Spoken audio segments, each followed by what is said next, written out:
Hello everyone. I want to show you today how to reset your oil maintenance required light on Lexus with a push start button. These steps are applied to all Toyotas and Lexus vehicles with a push button start. So in reality, it doesn't matter what year you have, what make and model of Toyota or Lexus you have. So they're all the same. So before you do anything, make sure your trip, that push button right there, I'm not sure if you can see or not, set to A. Do not push your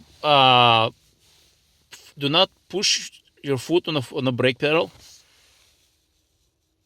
What you want to do, the trip.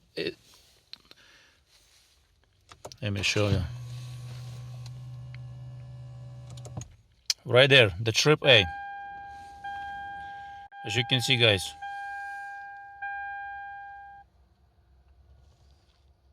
Trip A. Set. You can change what is here. Trip B.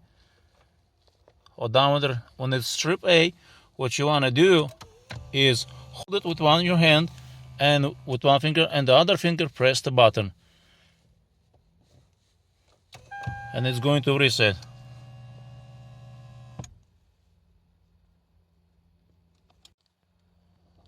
And you see right there,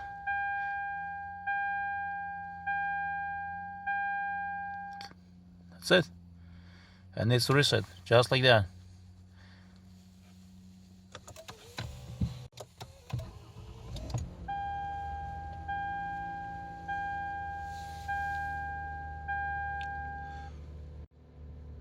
And it's reset already. So